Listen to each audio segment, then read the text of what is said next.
Hello everybody, this is Jeff from Wccfech. We're going to review Armello. Board games seem to be getting a little bit of a revival as of late. Now, the old favorites like Cluedo, Monopoly, and Scrabble, those should all still be tucked away in your parents' shelves, but new, quirky, and fantastical games are cropping up all over, even on Kickstarter. This might have to do with the revival of sorts of geek culture as a more mainstream part of life. And of course the price of production is decreasing of those physical pieces, and of course possibly the influence of a certain Star Trek actor's popular web series. But the effect is starting to spill over into the digital realm even.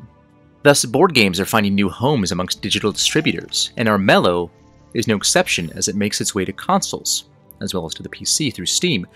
Though with no physical version, by which we mean there's no board and there's no disc, it's all digital, Armello is still a board game in function. Players choose a character, make their way around a board of hexagons to the throne of Armello, and take Armello from the dying king.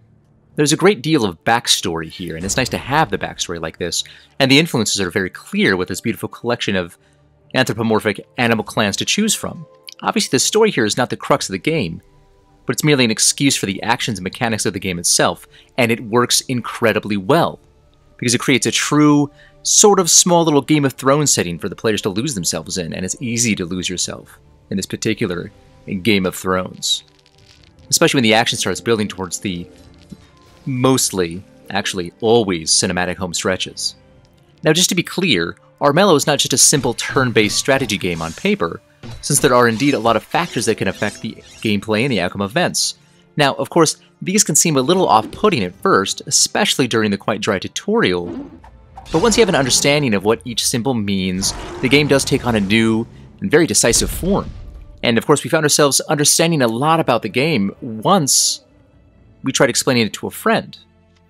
Each of the 4 characters that you can have that are competing has a collection of stats. You have fight, health, magic, and wits, which all have their own benefits. Fight is obviously how good your character does in combat, while health is how much punishment that you can take.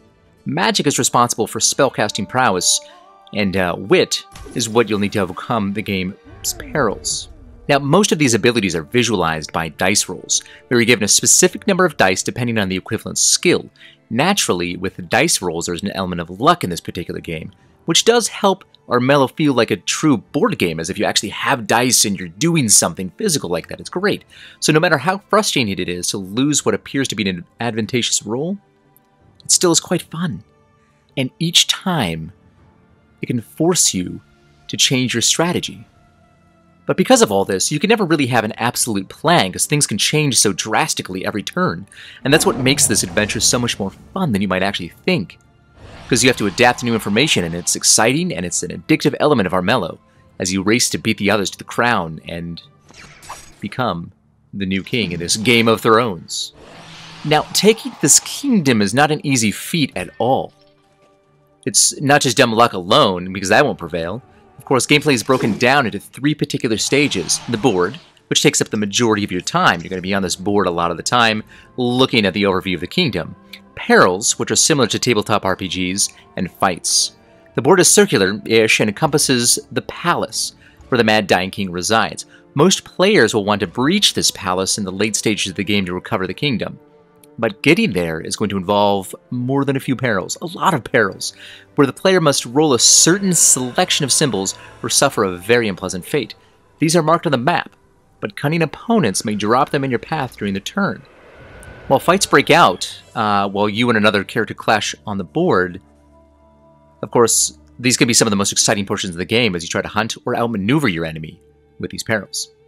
Oddly enough, combat will likely be the last thing that's on your mind as you quest across the land, but it's always worth preparing for, as the other players and the AI might attack out of desperation or at any particular moment. It's quite insane. One of the biggest game changers in Armello is the cards. You choose from 3 decks. You have equipment, spells, and trickery. Now, each deck is built for a specific strategy, though you only start discovering the cards when you draw them yourself. It's a nice touch that lets you adopt your own playstyle and tweak each game depending on the new and the undiscovered cards that you come across. Now, to win, you'll need to make sure your plan aligns with what cards you have available, as well as your character's actual various strengths that they have. All in all, Armello is easily one of the best digital board games out there. Although it might seem challenging to get your head around at first, and a little bit off-putting because it's a board game and a card game, the payoff is actually more than worth it. If you enjoy turn-based strategy and a challenging, shifting competition, then this might be your game. It might seem almost childish with its cast of animal characters, but the tactics involved are extremely complex, and quite frankly, they are kind of cuddly. It can take over an hour to complete a game, but win or lose, you'll have a hell of a time traversing the board, and each time you play, it'll be completely different. Armello has that secret ingredient that makes you think of it days after playing. When your mind is completely unoccupied, you'll find yourself coming up with different ideas, analyzing past mistakes, and yearning to take up the quest all over again. Armello is easily one of the best digital board games out there, bar none. I'm Jeff, WCCF Tech Reviews. Let's take a look at a little bit of Armello, one of these long matches that we've played. It really is complex, but it's kind of beautiful with the graphics, the way that they flow together, the animations, everything. It's actually really interesting. So take a look, see what you have in store. Might be a game for you.